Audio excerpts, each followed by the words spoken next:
3, 2, 1, go.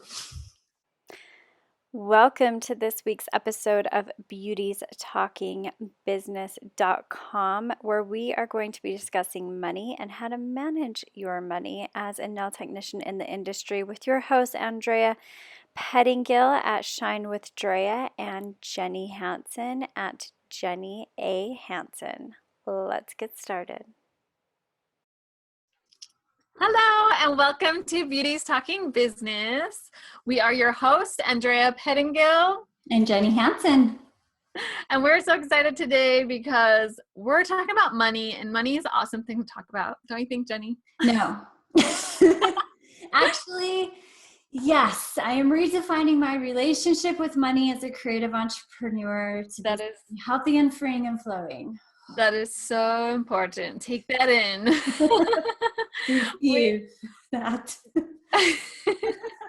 Money can be such a huge, crazy, like even sensitive topic, and how to hold on to more money, how to let it take go, care of the money that you have, how to let it go. So we have some tips that we've come up with for you guys that has helped us within our nail careers and how to manage some of the money, coming and going in our businesses. So Jenny, let's start off with and I want really the people to just hopefully someone, at least one person, can take this in and learn, and it'll just help them and they won't have to take years to figure it out. Yeah, even just to rethink one little thing about how you're caring for the money in your life. Yeah. And I think, and so for my first tip actually goes straight into that, which is to know your strengths and to know what you're really good at. And if you are a very organized and really good financial person with numbers, which I mean, I am, but for some reason I'm better at it within my business than I am my household, which is probably some weird reflection. That's two different things. Like, right? Totally, I should look at that. Yeah.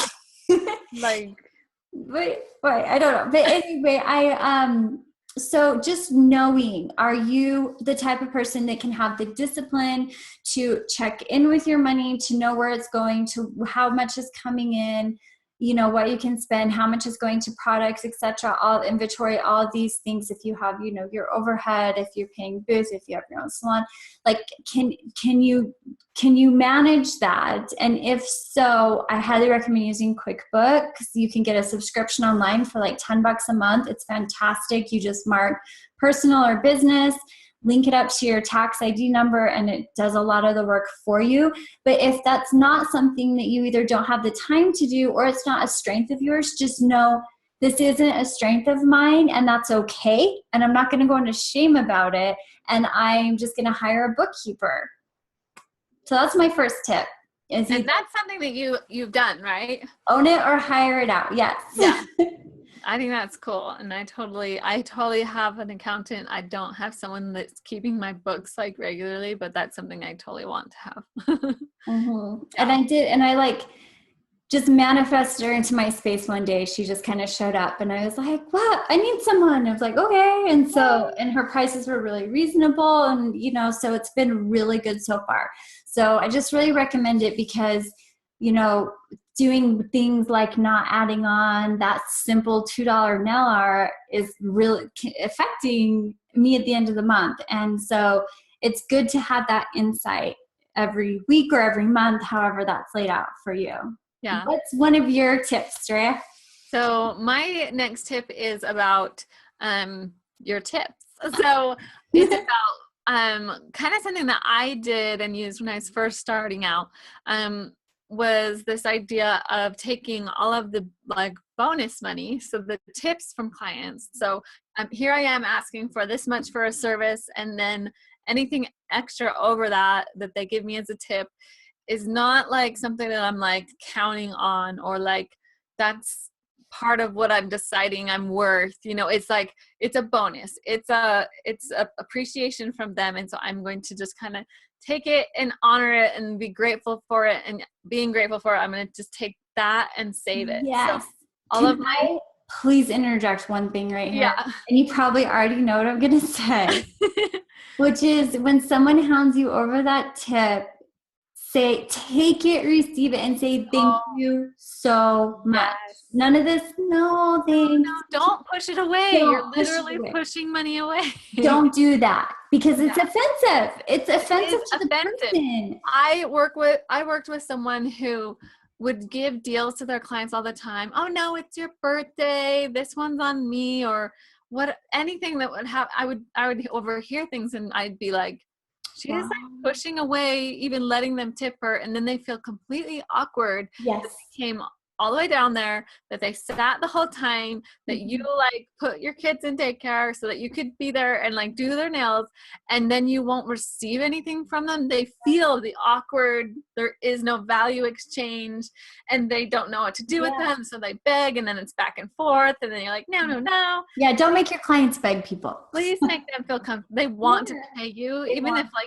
you wouldn't spend that money on yourself. This is why we're going to have another episode on self-care. But like, even if you're wanting to reject that money, just recognize that you're having that feeling and then choose to say yes to money because it's a mind shift thing and receive it. Take it from them. Like, be grateful for like a $20 tip that you weren't expecting. And people don't like to give money to people who don't look like they, you know, want the money. They're like, wait, I'm giving you this valuable thing and you're not receiving it?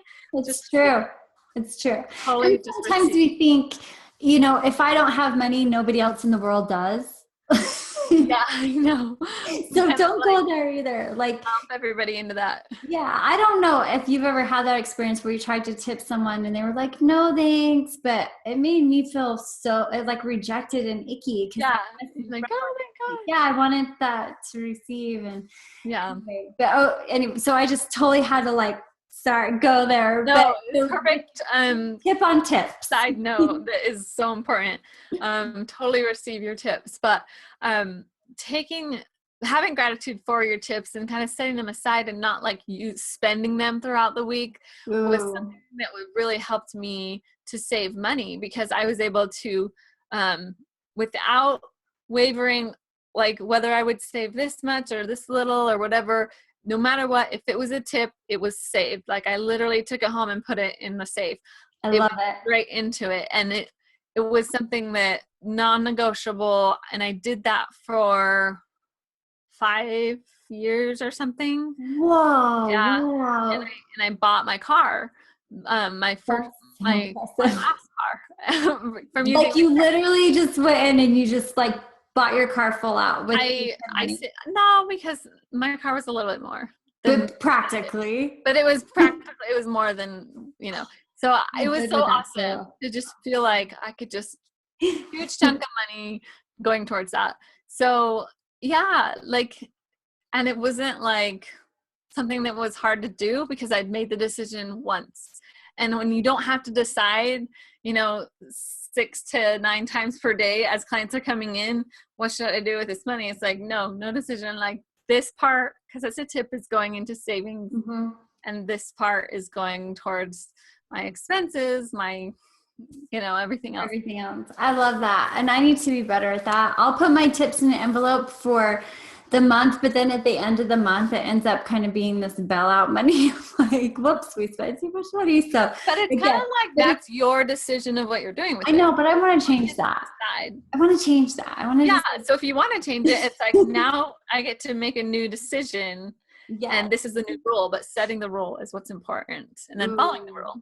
There you go. So set intention with your money. That's so good. Yes. I think, and then for our third tip, which I think is really important, is you already kind of brought this up a little bit, which is not relying or spending money that you don't have already. So, you know, I have regular clients who have been coming, they have their standing appointments, and I've seen them every day at the same week and same day of the week and same time for like 5 years, but still, you know, I'm not till next week, they could be sick and need to reschedule. So I'm really careful not to spend like money thinking, well, I have, you know, 4 appointments tomorrow, or because you never know, those 4 appointments all might call and have to reschedule. So don't spend money that you don't already have, even if your clients are regulars. That would be my other tip, Roma. Yeah.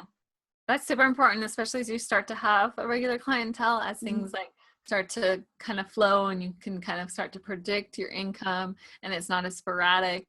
But to keep in mind and just to be a responsible person with money is like, you know, always balance that checkbook, always checking up on like what funds you have and not just like blowing it, which can be hard, especially when we want to like just spend it on nail supplies or something like that. A new product comes out and you're like, but you work so hard for it. But it's true, it's having this respect for your money, and because it's just another form of energy, and if you hold money in this place of respect, then it will respect you. And some people might be like, what, it's paper, that sounds ridiculous, but it is a form of energy. It is a form of an exchange. And I heard this once, that when it comes to money, like if you do things for free and then, you know, there's not some kind of energy exchange, it's actually bad karma. And I don't know who said that. I don't know if it's true or not, but there always should be some kind of exchange of energy.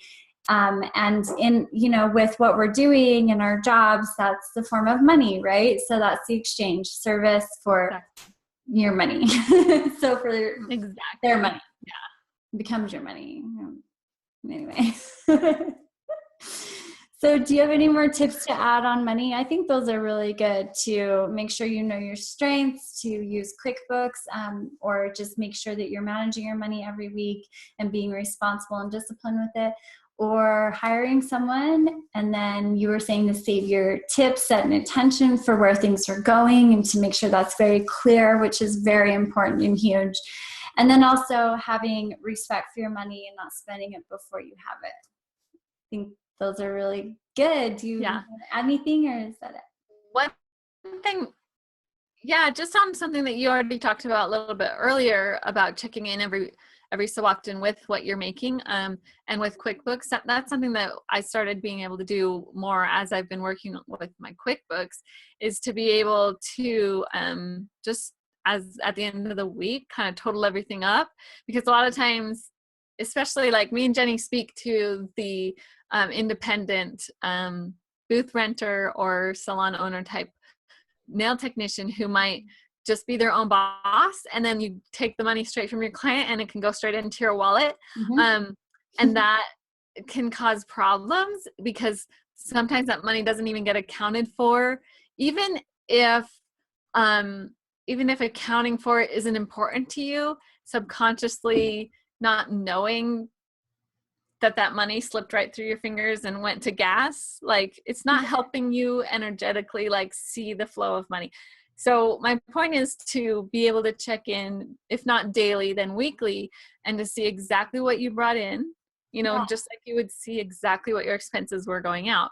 So you're always knowing what's going on with your money. I know that it's a common practice for a lot of really successful business people to, like, first thing in the morning to check their accounts, because pulling up that bank account like helps kind of feed their brain this, like, I have this much money, here's where my, you know, investments are, here's where this is and that.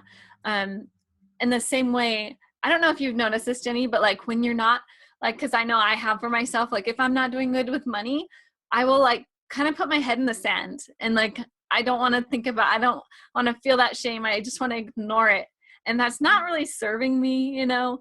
Like I can just like totally try to like pretend like la la la la. I don't think no, I did the same thing. I did the same thing for years, and guess what? It never goes away. It's eventually you need to learn the skill. Like, might as well be like full on facing what's going on, and then you can shed light on the darkness, you know, and like really be able to do something about it and take action, or just at least be aware, you know. So tracking your money, knowing what's coming in and going out is super important. I love that. Yeah. Well, that is just so perfect. And again, concludes this week's episode all about money as an independent, as a nail technician that we were talking about. And hopefully those 3 tips help you or at least one of you along the way, and you can learn from our years of like not wanting to deal with it to finally having to deal with it. And it's such an empowering feeling too. And it's so simple. It's like so silly. Once you figure it out, you're like, oh, that like why didn't I do this can sooner? be overwhelming, but it doesn't have to be. Exactly. Well, thank you so much for watching on YouTube or listening on iTunes. We appreciate you so much. Until next week. Bye.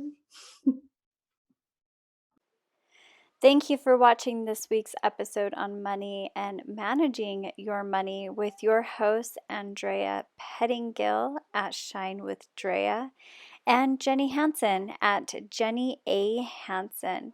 Make sure that you find us on Facebook and join our Facebook group where we are building a community over there with other professionals. And please like and subscribe. Thanks so much. Have a beautiful day.